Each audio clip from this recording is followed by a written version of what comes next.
How have efforts by individuals challenged traditions and influenced change across various effects on societies and the world moving forward? Well, that's what we'll be looking at today.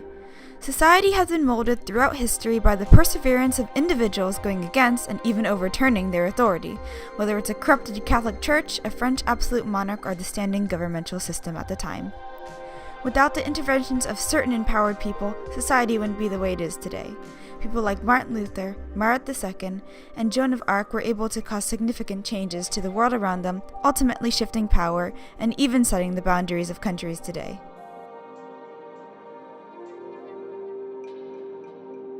The Reformation was started by a man by the name of Martin Luther.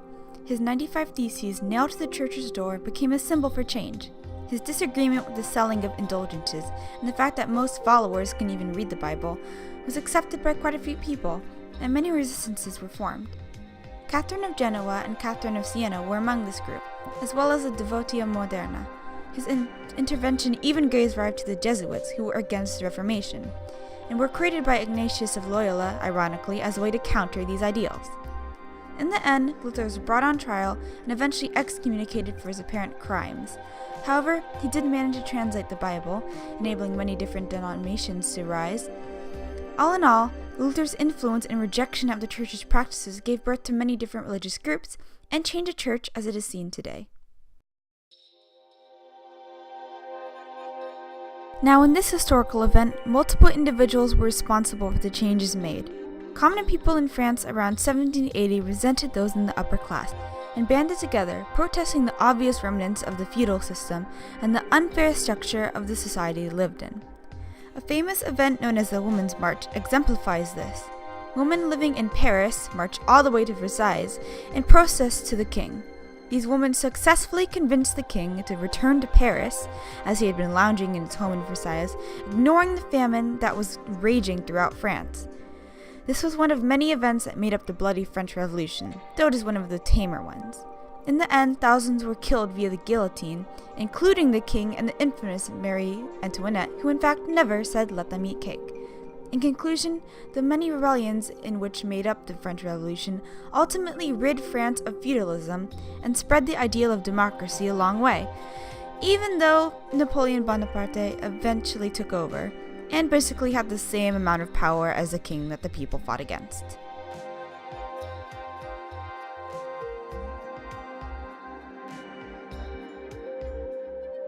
Ah yes, the war and disease-riddled time of the Middle Ages. The raging battles of this time period gave enough opportunity for a few named individuals to rise up. One of the most infamous of wars were the Crusades. During this time, many Muslims were killed by Europeans who felt that they were encroaching on their territory, and they wanted Jerusalem for themselves. The intentions became contorted as a new motive began to emerge, the want to convert. In the end, though, the Westerners failed, as Marat II and his armies destroyed the Crusaders in the Battle of Varna during the last of the Crusades. Marat II was painted as a soldier who united Islamic power and utilized it to defeat the infamous armies of the Western Europeans. Another war was the 100 Years' War. This was fought between France and England. In the beginning, the English were winning, and by a lot. However, the intervention of one particular female tipped the scales for good. This woman, born into a poor family, believed that she had been sent a message from God. Because of that vision, she weaseled her way into the ranks and commanded the French army. Joan of Arc was able to rally troops and bring the French to victory over the English. However, her success wasn't accepted by everyone. She was burned at the stake for witchcraft and for dressing like a man. Despite this, she was later canonized and recognized as France's patron saint. Wars from the Middle Ages and their results shaped the society we live in today. Think about it. If the Crusades weren't so unsuccessful, the cultures of those who weren't Christian might be even more suppressed than they are today. And if France hadn't won the 100 Years' War, the borders of England and France would be drastically different. Even today, the efforts of individuals are shaping our society. Protests are being held, and the power has shifted from monarchs to the people. Things like LGBTQ and women's rights are being upheld, which wasn't the case years ago. A reason to thank our ancestors, right? And that's a wrap. Thanks for watching.